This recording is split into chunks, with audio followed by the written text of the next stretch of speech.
ಬಂಡಿ ಅಂತ ಪ್ರಸಿದ್ಧವಾಗಿರೋ ನಮ್ಮ ಡಿ ಕೆ ಶಿವಕುಮಾರ್ ಸಾಹೇಬ್ರ ಸ್ಪೆಷಾಲಿಟಿನ ಹಂಗ. ಹೌದಪ್ಪ. ಅವರು ಏನ ಮಾಡಿದ್ರು ಬಹಳ ವಿಶೇಷವಾಗಿ ಮಾಡ್ತಿರ್ತಾರೆ. It is not possible. ಹೆಂಗ್ ಗೊತ್ತು? ಒಟ್ಟ ಸಂಚಲನದೊಳಗೆ ಇರ್ತಾರೆ. ಅವ್ರು ಮಾಡ್ತಾ ಇರ್ಲಿ, ನಮ್ಮ ಬಗ್ಗೆ ಚರ್ಚೆ ಮಾಡ್ತಾ ಇರ್ಲಿ ಎಲ್ಲರೂ.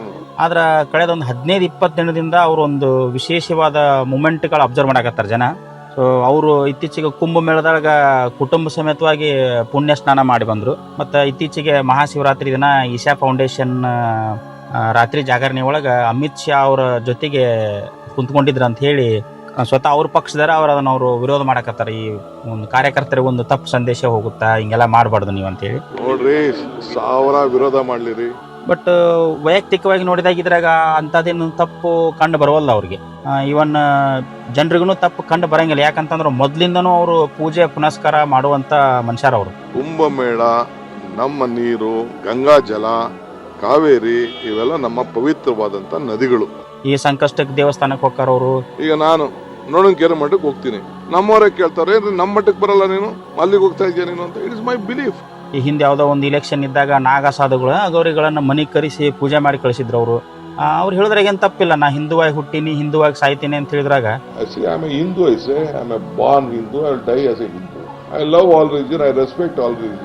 ರಾಜಕೀಯ ಯಾಕೆ ಮಾಡಕತ್ತಾರೋ ಅದನ್ನ ತಿಳಿವಲ್ದು. ಅದು ಅವರು ಇದರಿಂದ ಪೊಲಿಟಿಕಲೈಸ್ ಮಾಡ್ಕೊಳ್ಬಾರ್ದು ಅಂತ ಕುಟುಂಬ ಸಮೇತವಾಗಿ ಹೋಗಿ ಬಂದ್ರ. ಅಲ್ಲಿ 66 ಕೋಟಿ ಜನ ಹೋಗಿ ಬಂದಾರಂತ ಇಡೀ ದೇಶದಿಂದ. ಸೊ ಅವರೊಬ್ರು ಹಿಂದೂ ಆಗಿರೋದ್ರಿಂದ ಹೋಗಿ ಬಂದಾರ ಅಲ್ಲಿಗೆ. ಸೊ ಏನೂ ತಪ್ಪಿಲ್ಲ. It is not A communal issue. ಇವರಲ್ಲಿ ಹೋಗುದು ಸುದ್ದಿ ಕೇಳಿ UP ಗೌರ್ಮೆಂಟ್ದವರು ಒಬ್ಬ ಮಂತ್ರಿಯನ್ನ ಡಿಟೇಲ್ ಮಾಡಿದ್ರಂತ. ಅದು ಒಂಚೂರು ವಿರೋಧಿ ಪಾಳ್ಯದೊಳಗೆ ಸಂಚಲನ ಮೂಡ್ಸಾಕತೈತೆ ಅಂತ ಹೇಳಿ ಒಂದಕ್ಕೊಂದು ತಳಕ್ ಹಾಕೊಂತ ಹೊಂಟಾರ. ಈ ಭಕ್ತಗೂ ಭಗವಂತ ಕೆಲವರು ನೇರವಾಗಿ ಪ್ರೇ ಮಾಡ್ತಾರೆ, ಕೆಲವರು ಪೂಜಾರಿ ಇಟ್ಕೊಂಡು ಮಾಡ್ತಾರೆ. ಯಾಕಂದ್ರೆ ಅವ್ರು ಡೆಲ್ಲಿಗೆ ಹೋದ್ರು, ಡೆಲ್ಲಿ ಒಳಗೆ ನಾಯಕತ್ವ ಬದಲಾವಣೆ ಬಗ್ಗೆ ಮಾತುಕತೆ ನಡೀತು. ಅರ್ಚಕನ ಪ್ರಭಾವದಿಂದ ಶಿಲೆಯಲ್ಲಿ ಶಂಕರ ಕಾಣುವಂತ ಮಧ್ಯ ದೇವರಾಗಿ ನಾನು ಅವರೇ ಪೂಜೆ ಮಾಡ್ತಾರೆ, ಕೆಲವರು ಪೂಜಾರಿ ಮುಖಾಂತರ ಮಾಡ್ತಾರೆ. KPCC ಅಧ್ಯಕ್ಷರ ಬದಲಾವಣೆಗೆ ಮಾತುಕತೆ ನಡೀತು. ಅಲ್ಲಿಂದ ಏನೋ ಒಂದು ಗುಟ್ರ ಹಾಕಿ ಬಂದಿದ್ರು ಅವರು. ನಂದೊಂದು ಫೇಸ್ ವ್ಯಾಲ್ಯೂ ಐತಿ, ನಾನು 90ರ ದಶಕದಿಂದ ಮಂತ್ರಿ ಮಾಡ್ಕೊಂತ ಬಂದದ್ದು ಕಾಂಗ್ರೆಸ್ ನನ್ನ.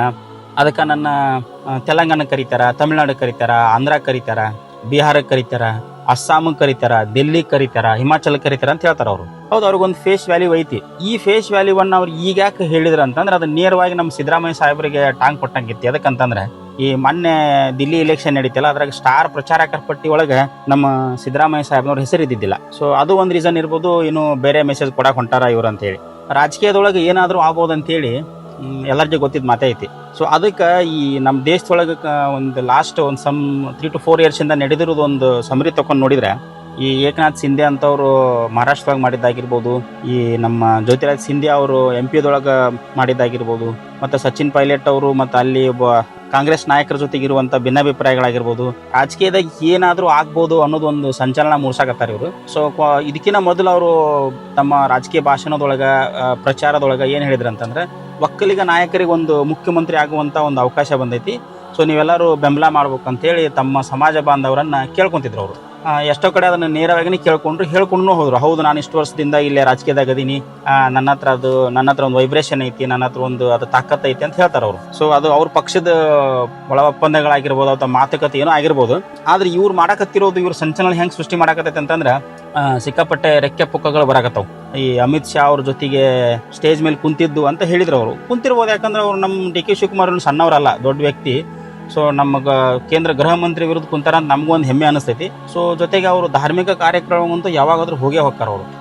ಆಮೇಲೆ ಇವ್ರದ್ದು ರಾಜಕೀಯವಾಗಿ ನೋಡೋದಾದ್ರೆ ಸಂಚಲನ ಏನಾಗ್ಬೋದು ಅಂತ ಹೇಳಿ ನಮ್ಮ ಕರ್ನಾಟಕ ರಾಜಕೀಯವನ್ನು ನೋಡೋದಾದ್ರೆ, ಹೈಪೋಥೆಟಿಕಲಿ ನಾವು BJP ಮತ್ತು JDS ಅನ್ನ ಒಂದುಗೂಡಿಸಿದ್ರೆ 80ರ ಆಸ್ಪಾಸ್ ಸೀಟ್ ಬರ್ತಾವೆ. ಈಗ ಇವರು ಪಕ್ಷಾಂತರ ನಿಷೇಧ ಕಾಯ್ದೆಯಿಂದ ಹೊರಗೆ ಬರ್ಬೇಕಂತಂದ್ರೆ ಈ ಮಹಾರಾಷ್ಟ್ರದಾಗ ಏಕನಾಥ್ ಶಿಂದೆ ಅವ್ರು ಮಾಡಿದ್ರಲ್ಲ, 2/3 ಮೆಜಾರಿಟಿಯನ್ನು ಒಡೆದು ಹೊರಗೆ ಬರ್ಬೇಕು ಅವರು. ಕಾಂಗ್ರೆಸ್ನಾಗ ಇರೋದು ಈಗ ಆಲ್ಮೋಸ್ಟ್ 140 ಸಮೀಪ ಅದಾರ, 130 ಅದಾರ.